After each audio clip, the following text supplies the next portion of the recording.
Good morning, everybody, and welcome to Living Astrology with Janet Hickox. Grab your cup of coffee or your tea, sit back, and let's chat about what is happening in the stars above for not only today, but for the week ahead. And here we are today in the very last day of August 31st. Good morning, everybody, And apparently I've been listening to YouTube videos. There we go. So welcome everybody, and let's check in and start to see what's going on. This is a week, of course, that the full moon is in action.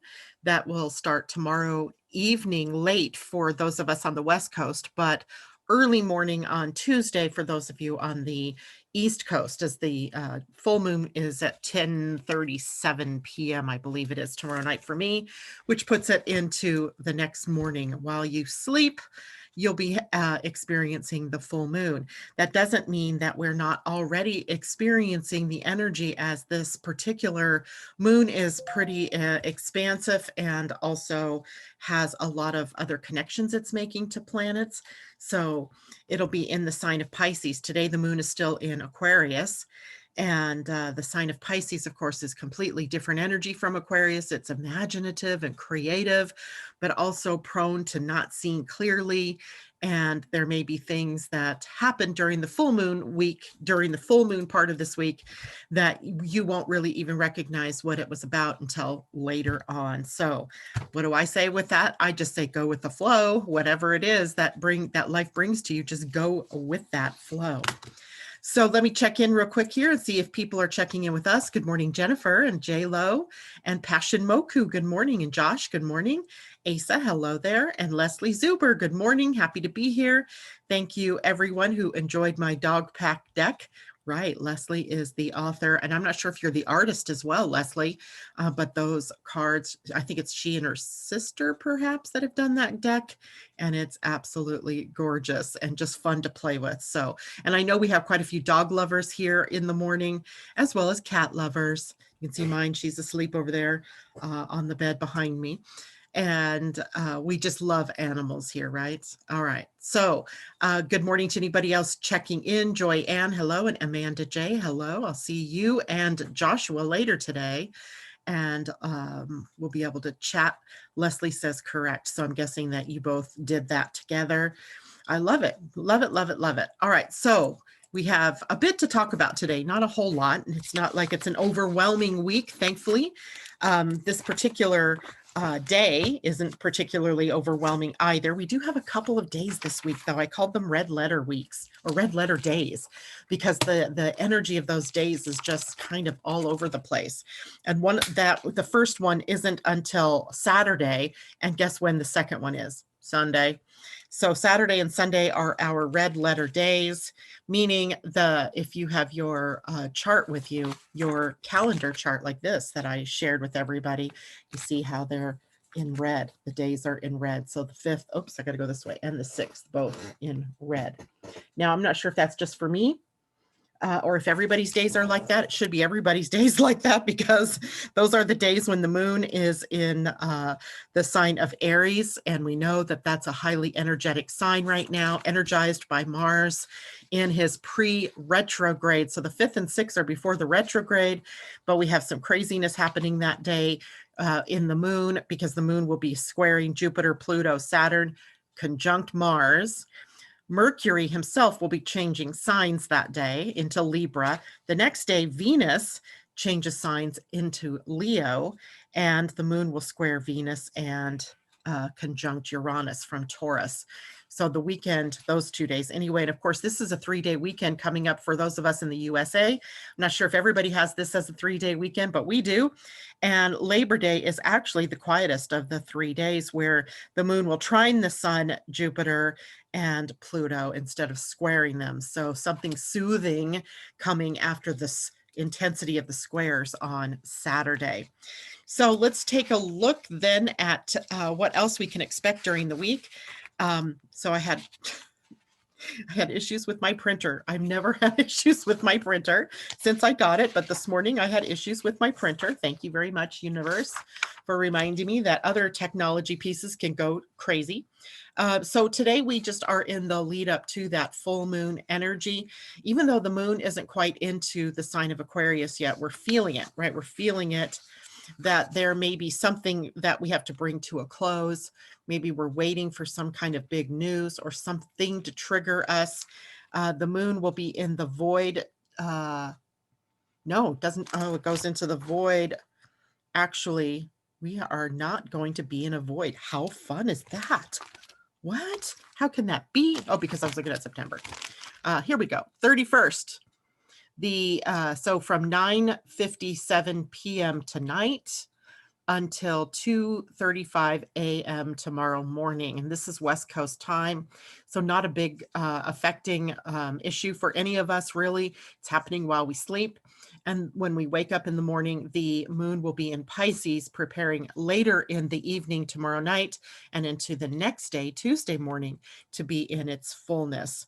So we'll talk more about that full moon tomorrow on the morning show. And let's see, what else do we have going on this week? So Tuesday, the moon will be in Pisces. We'll have the full moon, but we also have some shifting going on through the week with different planets opposing those outer planets, Saturn and Pluto and Jupiter. And I just said that in the wrong order. It should be Jupiter, Pluto, then Saturn. And that happens on Wednesday when Venus opposes Saturn, but the sun at the same time trines Uranus. So we have some humorous, lighter energy with some more deep energy of the hitting our relationships in the week. Thursday, Mercury will trine Saturn early in the morning, and then the moon moves into Aries later in the afternoon. So Thursday is a day emotionally where we may feel a little bit like we're on a ride, like maybe in the morning we start the dive into the lower wave, and then it begins its rise back up in the afternoon. So it'll be like feeling like, when you're going up the top of the roller coaster, right? And then you zoom down and then you come back up, you gain all that momentum. So Thursday's a day about momentum, I'd say. Friday, Venus squares Mars, Mercury sextiles Venus. So nothing big really until we get to the weekend. The weekend is literally going to be that time. So I'm just going to tell you now, if you have plans to go away for the weekend, be careful, right? Be aware, be in your body. Don't do things that are daring and out of order or out of the ordinary for you. I mean, sure, if you're going on a trip or something like that to a new area, just be aware of your surroundings. If you are thinking of doing anything risky, something that you're not used to doing, maybe you should wait for another weekend, not this one, right? This weekend seems a little bit crazy for that kind of stuff. And I like to give the warnings of weekends coming up like that early so that you can make plans to not be crazy over the weekend. Have fun for sure, right? Have fun and maybe explore some new things, but don't go all risky daredevil. What was that guy, that daredevil, Evil Knievel? Don't go Evil Knievel out there this weekend.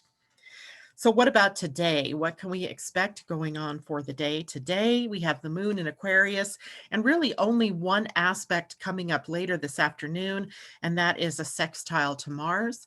And a sextile to Mars is one that has two faces, right? Two faces of Mars here in Aquarius, where one is action oriented and we want to take action and we want to move. We feel the sort of inborn freedom of the sign of Aquarius, but Aquarius is a fixed sign, fixed air. So in our mind, it's fixed perhaps in a way that we think it can happen and in the way that we think it should happen. And instead, Mars throwing out some possible roadblocks or ways in which he wants to see it get done. So today's just a day, go with the flow. Don't really beat your head up against a wall trying to get things done your way. Today, it might just be the universe's way, right? Let the universe guide you into what direction to go and just flow with that energy. Aquarius energy, by the way, we haven't had a chance to chat about that in a while. It seems like maybe it's been on, the moon's been in Aquarius on days when we haven't been together. But Aquarius energy is, of course, unconventional. That's always the first word I think of with the moon in Aquarius.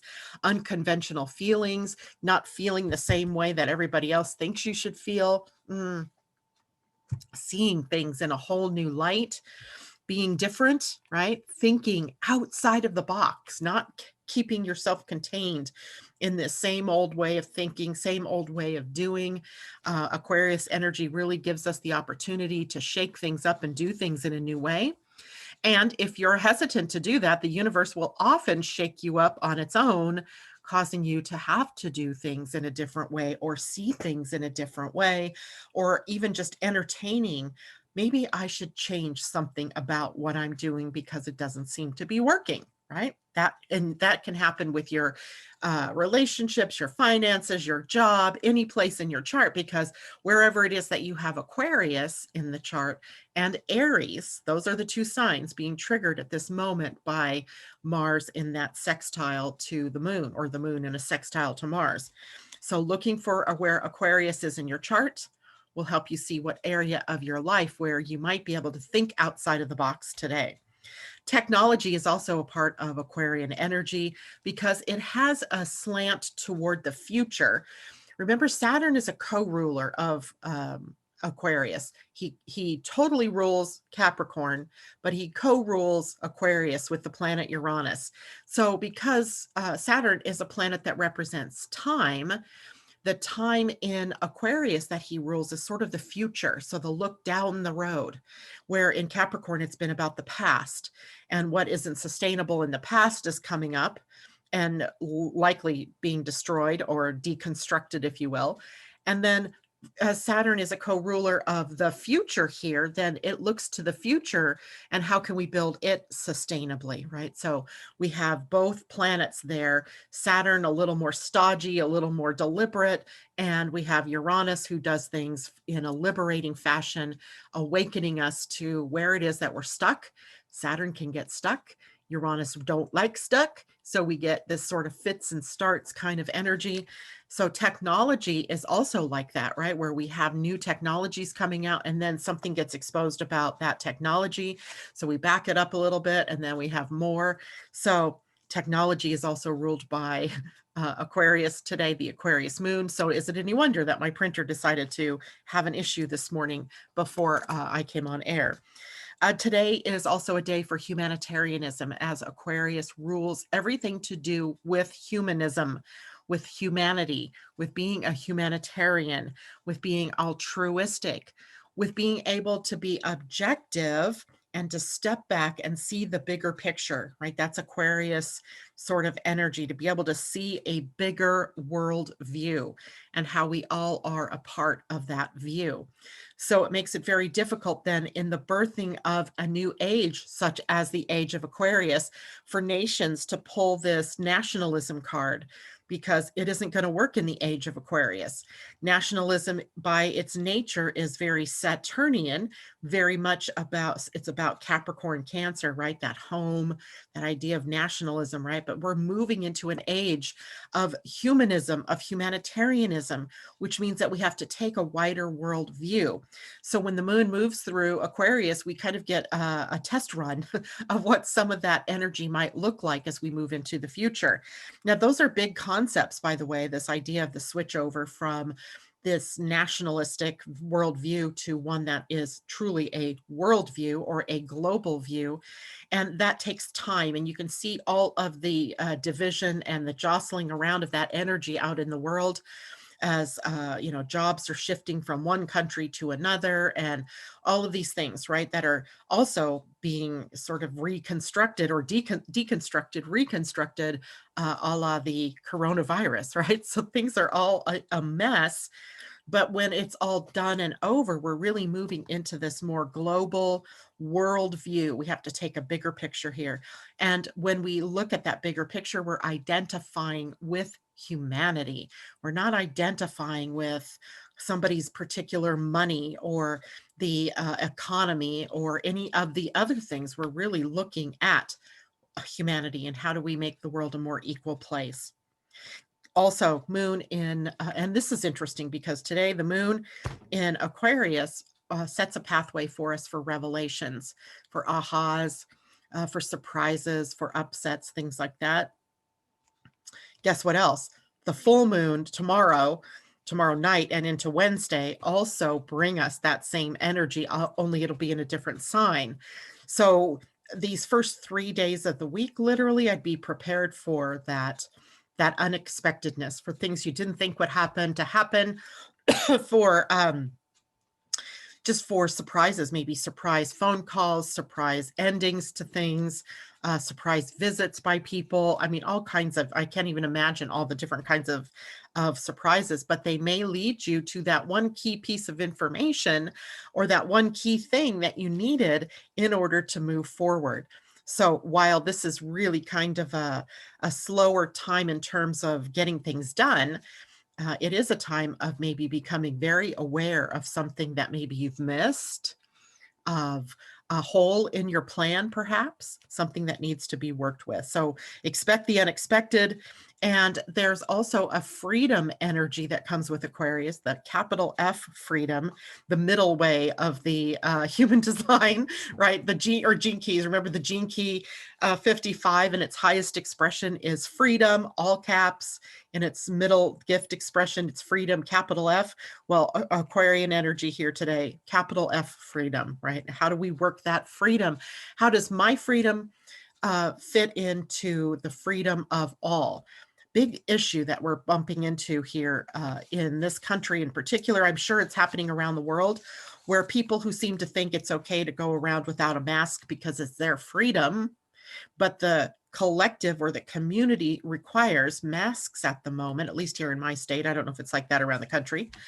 And how do we square our own personal freedom with what is the best for a community, right? When do I have to shift a little bit of my freedom to embrace that it's better for all, right? Where does the needs of the one outweigh the needs of the many? And when does the needs of the many outweigh the needs of the one? We're grappling with it right now, right? Big picture, being objective, being able to see that wider picture, right? Stepping out of this freaking maverick energy that a lot of Americans have and seeing the bigger picture about how do your choices based on freedom affect the wider world, right? How does that happen? And is it wise then to insist that you have your own freedom to do what you want to do and to be the way you want to be, even in the face of how it affects everyone else, right? Grappling with these things right now, right? These are things in our faces, even as I speak here today. Guess what else is ruled by Aquarius? Divination tools, right? The I Ching, astrology, tarot, oracle cards, you name it, anything that we use as a divinatory tool is ruled by Uranus, which is also ruled by, or which is in Aquarius territory. So divination tools today, get your oracle cards out. Mine all happen to be on the floor because they sit on top of my printer. And of course I had to get into my printer. So when we go to do a collective card or two today, I'll have to get onto the floor to do that. Humor, also a part of Aquarian energy. I love it. So maybe laughing at yourself today, laughing at all of the craziness that's happening. It is also a sign where we learn to manifest our dreams, right? In the astrology wheel, it is the ruler of the 11th house. And the 11th house is the house of our dreams, our vision, right? The bigger dreams. So right now we're also looking at what is it that we want to manifest? How do we want to show up in the world? Let's see, Aquarius also rules friendships, right? So our networking opportunities, the people that we are associated with, the groups that we choose to align ourselves with, and are they in our highest and best or interest, or are we maybe sticking with a group of people that bring our energy down? It might be time during this period of the full moon, or to at least consider today in the face of that full moon tomorrow, what would be a more creative way for you to entertain people or to be in your life with others? And of course, platonic love is also a part of Aquarian energy, which is why when we think of when we hear things about the Aquarian age, right? It's the humanity and brotherhood, love of brotherhood and sisterhood and all of that. It is that platonic love that we have, not the individual romantic love, but the bigger love that holds the world together and holds our relationships together. We have to watch out for a few things as we do in any moon, and that is being excessively detached from what is going on, holding inflexible opinions and dogmas, being afraid of getting involved in things. You know, there is in being detached and aloof, which are traits Aquarians have, there is a point at which the "it's not my circus, not my monkeys" goes too far, and you become excessively detached. So, or not wanting to get involved, you step way far back, when what's really needed is you to step in and say something or do something. So we have to take that balance point. And on the other hand is the complete opposite, where you have erratic and shocking behavior. Either others act erratically or are shocking to you, or in some ways you shock people by things you might say or do. Not that that's a bad thing. Sometimes saying something completely out of the ordinary can wake people up and cause them to sit up and take notice and listen. But other times it can be something that is really shocking, and then you turn people off from listening to you. So balancing, right? Balancing. Question from Rueda: if the moon, sun, Venus, Mars, and Jupiter is in Aquarius in her natal chart, what will that mean in relationship to the transiting moon? Well, it means that the moon transiting through here is hitting every one of those planets and causing maybe some emotional ups and downs as it moves through them. The better way to look at that would be to see how all of those relationships of those planets. But you can imagine any time of the month that the moon is moving through Aquarius, or any planets moving through Aquarius, you're going to get bumped, right? You're going to have these things popping up in your field. You're going to be dealing with either the need to be humanitarian, or the need to be more detached, or the need to watch out for overly being detached. So technology being unconventional. And guess what? You have a heck of a year coming up, Rueda, then in 2021. And it may not be 2021, depending on the degree that the planets are in your chart, because Jupiter and Saturn will both be in Aquarius. And then in 2023 to 2024, Pluto moves into Aquarius. So you have quite the ride, I would say, for the next several years, as you are maybe jumping into the world in a fully humanitarian way. We'll have to see how that plays out. Did you say what house that was in her natal? Yeah, I'm not sure. I'm not sure what house that's in for you, but whatever house that's in, it's going to be hopping. It's going to be a hopping house. And let's see, how is everybody else doing it here? JLo says, I can say I read the sky way better than the cards. I think I pay attention to how much others read it before and what it means. Joshua says, my cards have been very detailed and specific the last couple of days. I'm excited to continue that energy, indeed. And Loving Light, hello, says Amy, something great will come to your mind, open to new, and let go of what isn't given out of kindness. There must have been something going on with Amy. Amy, where are you? Happened early already. Had a surprise ending of my income this morning. Thank you, government. Oh no. And unexpected is already out there, right? Ursula, Pisces moon tomorrow will guide your human design class in Academy. Yay, indeed. I'm already feeling it, Janet, not loving it so far. It's okay. We don't have to love what's happening. We don't have to love it, but we also don't have to react to it. That's kind of maybe the lesson here, is if we can stand back a bit from the fray. Now, there are a couple of other transits going on today that we'll want to talk about that may be playing into what you're feeling this morning.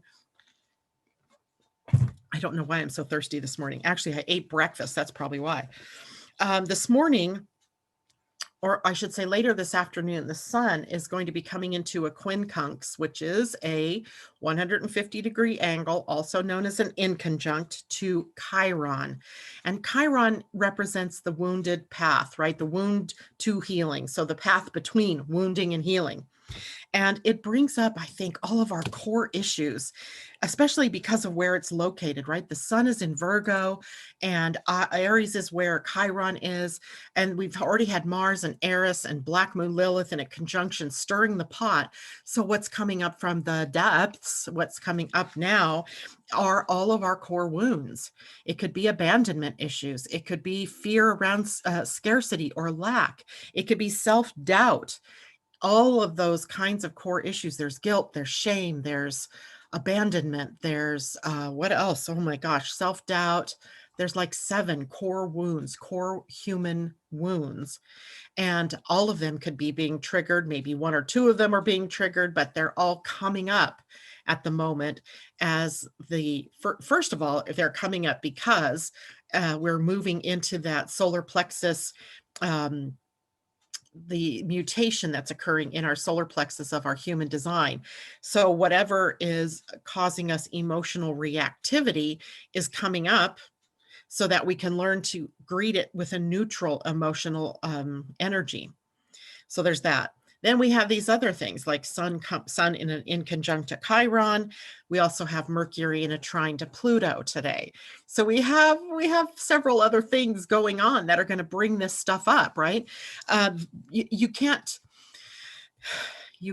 plant seeds in your garden if you don't do the weeding first, right? So that's what the truth is here, is that there's a lot of things that we're getting ready to be able to entertain in our lives, but we can't do that while we still have weeds in the garden. So the weeds are there, and guess what? The weeds come back. Have you ever planted something and then but first weeded the garden, right? You weed the whole thing, then you plant your flowers, and I can tell you a few weeks later I go back out there and then there's weeds again, right? It's a never-ending process of clearing out the weeds, right? Clearing up whatever's coming up out of your subconscious or your unconscious. So Amy, I feel for you with something like that where your income is turned off and the fear that that can engender, right? The scarcity that might be, but you have to recognize that that's an old fear. That one of the things that we were learning about last week in human design is that our abundance comes from source, that it isn't something that we do. I hope you notice that the gate 55, which is about abundance, does not reside on the solar, it resides on the solar plexus, not on the sacral. So it's attached to how we feel, not what we do. So no matter how hard you work, no matter how many things you do, it is going to run counter to abundance if you're not feeling abundant, if you're not having faith in a benevolent universe, right? That you can have everything you need, that you are completely taken care of. And that's a longer life lesson. I know you're fairly young and it may take some time for you to gain that kind of awareness. It took me a long time to get there.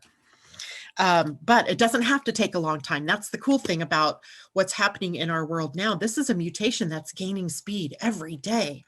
Every day, this is gaining more speed. And over the next 7 years, this will be completely in a change.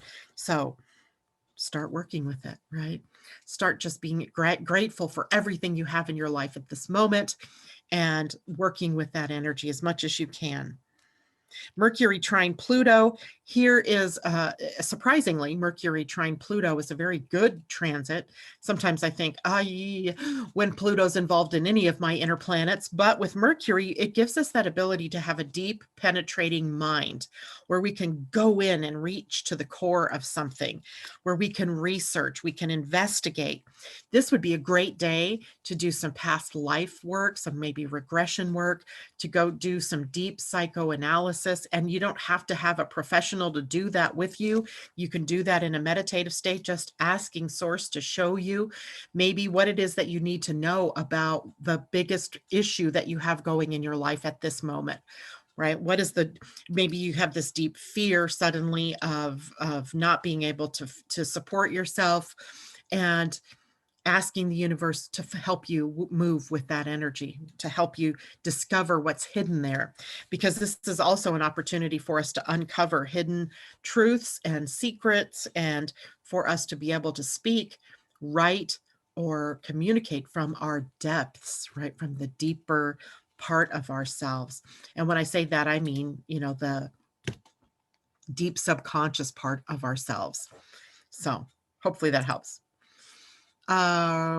Trust your feelings. That's what Josh says. Pauline, good morning. Got to use solar plexus stones to heal. That's awesome.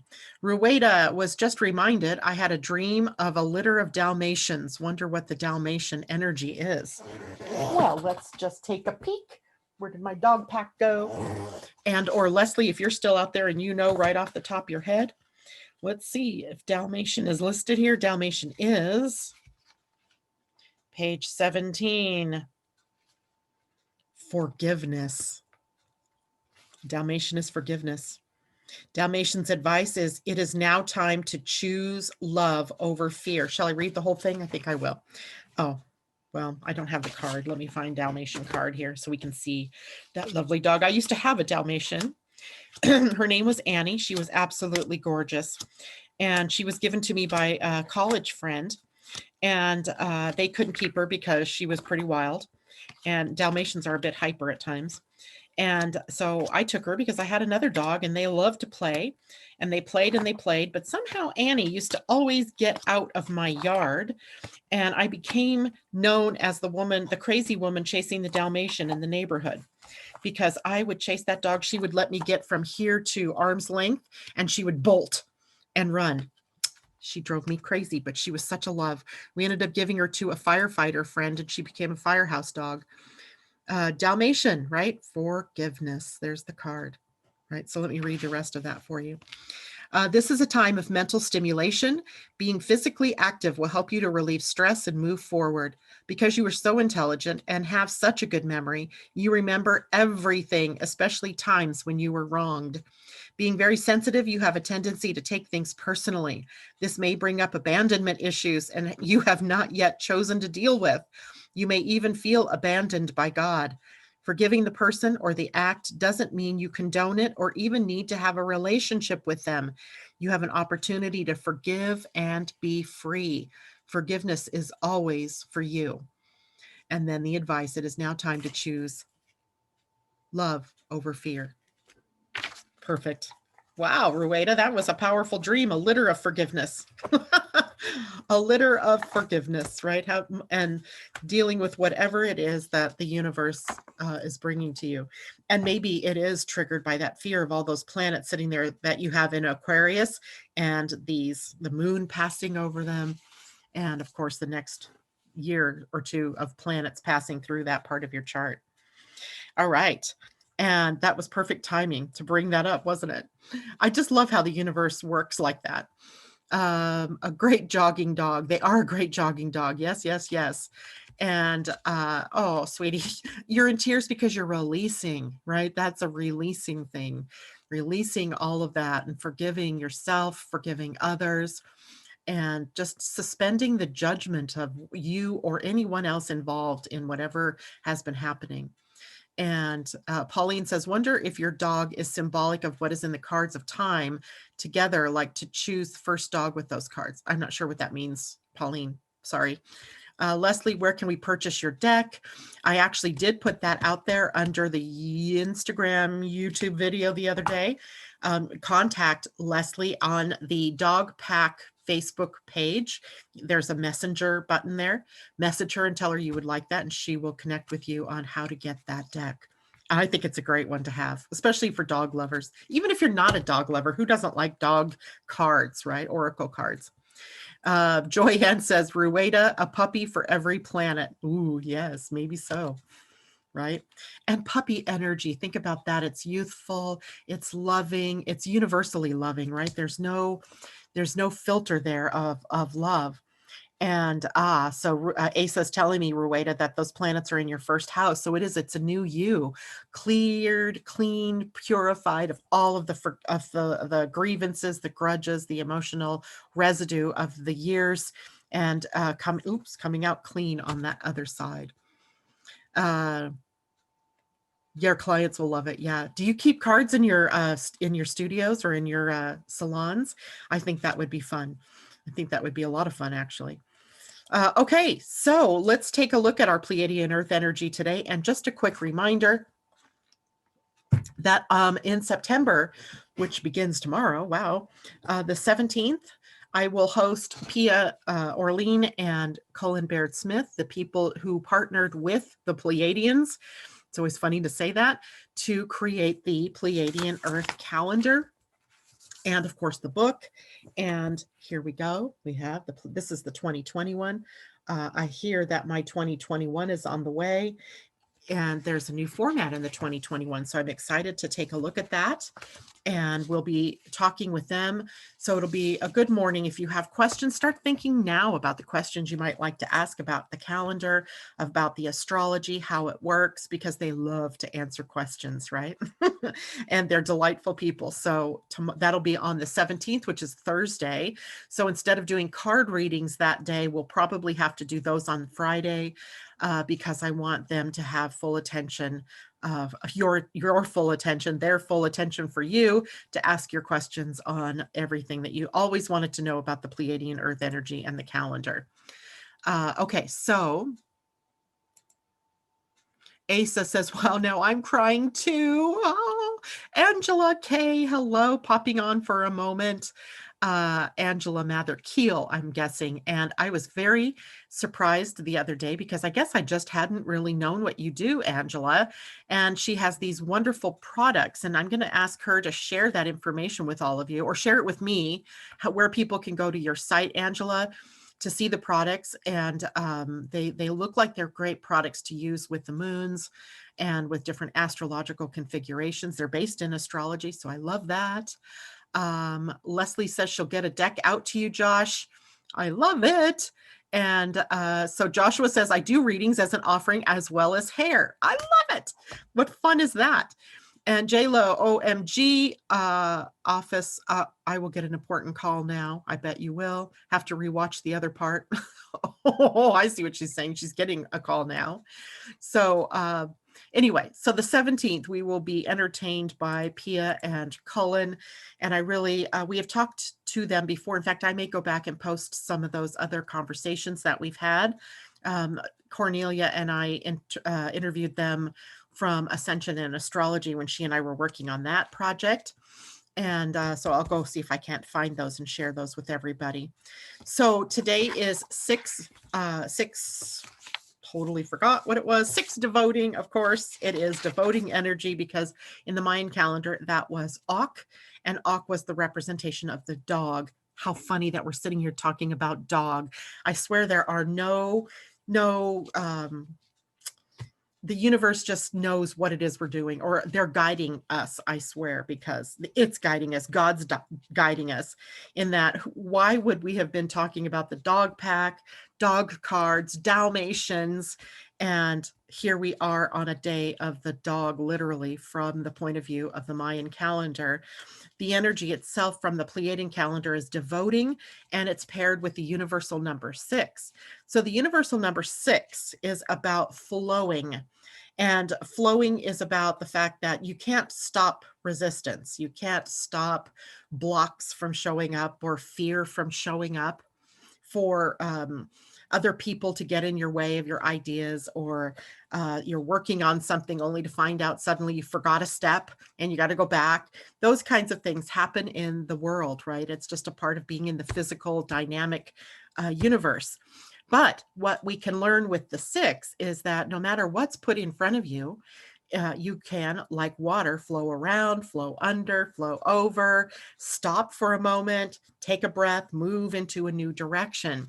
So the universal number 6, or the universal day, which is 6, tells us about flowing around, or going with the flow. We had that message also earlier with Mars sextile the moon, or the moon sextile Mars today. It's also our Instagram post for today, which, by the way, Asa, that was such a smashingly lovely graphic. I loved it. Thank you so much.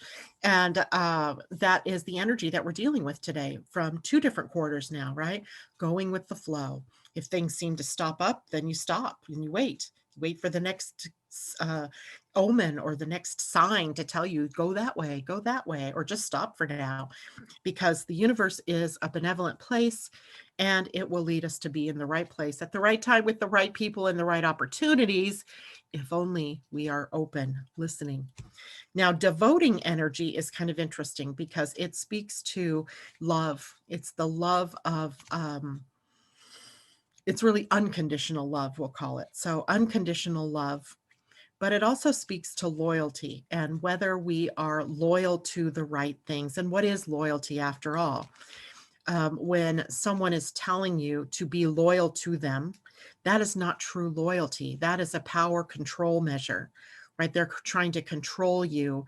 That true loyalty is given from the heart. True loyalty is earned by the person who receives loyalty because they're doing something that deserves that kind of loyalty, not because they are strong arming you into it, right? That's kind of happened in our government here in the US over the last several months, as we've seen ever since Trump was elected. Actually, we've seen this idea of loyalty, and if you're not loyal to the party, then you get chastised, or you get somehow stabbed in the back behind the scenes, right? Or somehow you get removed from office. And it continues to happen, right? Anybody who questions its authority, anybody who doesn't like his politics, or anybody who doesn't like the way things are going, if they say anything about it, their loyalty is called into question and they get yanked somehow. Well, that's not true loyalty, right? True loyalty is given freely from the heart when it's deserving. And then it begs the question, what are you being loyal to? Because I think we're all loyal to certain things in our lives. Like I was shocked the other day because I saw this list of products that I use that are organic, natural products that have been sold to companies like Johnson and Johnson, or big companies that we know of who have other products that are just nasty for your body. And they've bought into these organic products that like Burt's Bees, or Burt Bees, the natural like lip glosses and lotions and things like that. And Whole Foods owned by Amazon, and all these different things. And I'm like, what the heck is going on here? So I have to question now my own loyalty to those products. Is it the product? And this is minor in the big thing, because there's also loyalty to a belief system. There's loyalty to a group. There's loyalty to yourself, to your spouse, to your family, and all of these things, right? What are you devoted to? What are you loyal to? And is it upholding your values? Is it aligned with your values, or isn't it? Because that's the question, right? The simple question there. All right. So that's it for me today. I don't have anything else new to share. So I'm going to head over here and see how people are doing. Do you guys have questions? Good morning, Tom. What are you doing up so early? It's great to see you, though. Hidden in other party, thought we were not going to get political. That isn't a political thing. It is me clearly showing you how questioning loyalty is a big part of our learning at the moment, right? Learning at the moment. So question your loyalty for the other party as well. I don't mean to make it sound like it's only there, but that's the biggest obvious smack in your face energy that we can see, right? So it's great to use it as a model. And as I always say, Pauline, everybody out there is doing exactly what they came here to do, whether we like it or not, right? But it's there for me to be able to use as a model for what we're experiencing here on the planet. So I am going to grab a couple of cards. We've already seen Dalmatian, so I'm going to give us a dragon. I feel like I need a dragon this week. I feel like the collective needs a dragon this week. And so if you've not seen the dragon cards, it's a deck by Dragon Oracle. It is a deck by Diana Cooper, I believe it is. Yep, Diana Cooper. Maybe I'll see if I can get her on the show one morning. Diana Cooper wrote the book, the little guidebook, and the Dragon Oracle cards. And let's see what our dragon is for the week.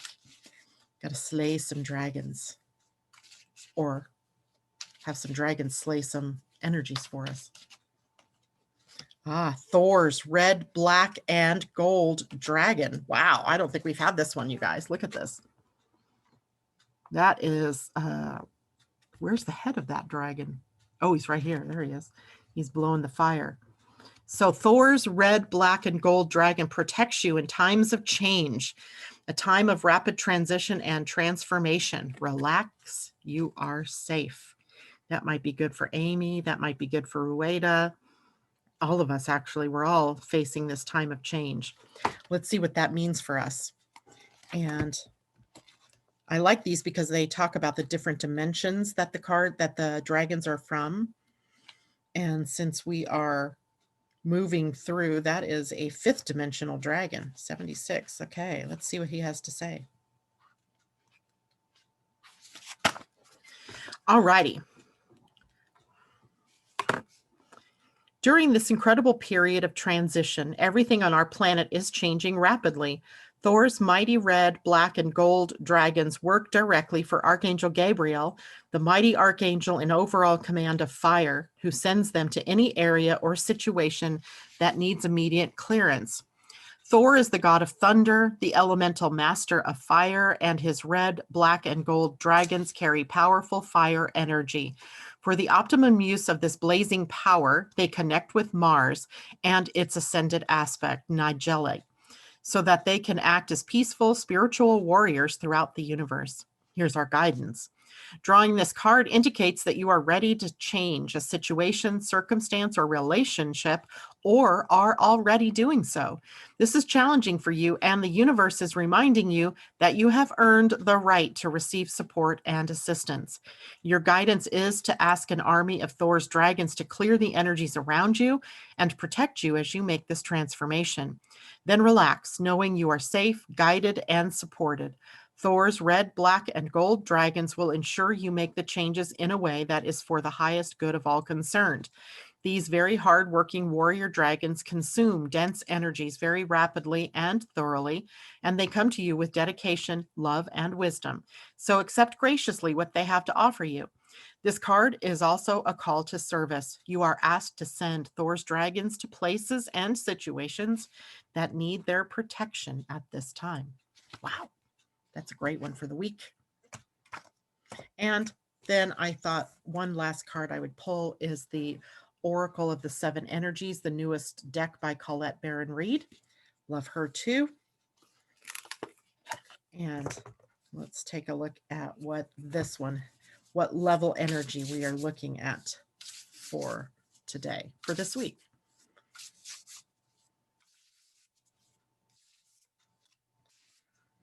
Bearing fruit, card number 12, which is a 3. That's a beautiful card as well. Can't see. There we go. Oh, where's the best light for that? It's dark in my room this morning. It's really cloudy, so I apologize. But bearing fruit, it's a beautiful tree. Let's see what that has to say.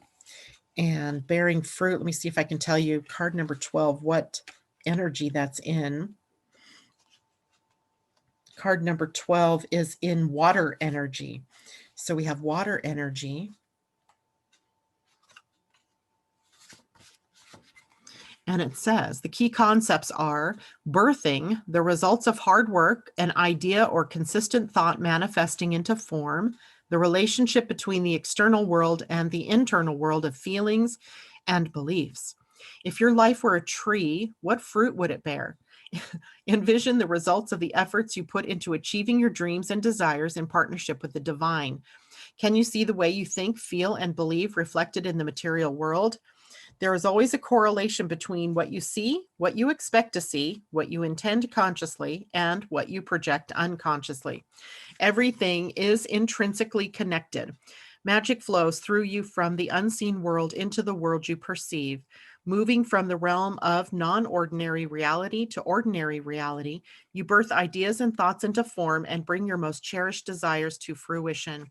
Not all ideas will bear sweet fruit. Sometimes you will reap a sour and bitter harvest based on your sense of your personal narrative and your assumption about others. You are in a powerful and fertile season of your life when you're particularly good at making things happen with very little effort. Pay close attention to what you're manifesting now. From your career to your personal relationships, your influence is strong at this time.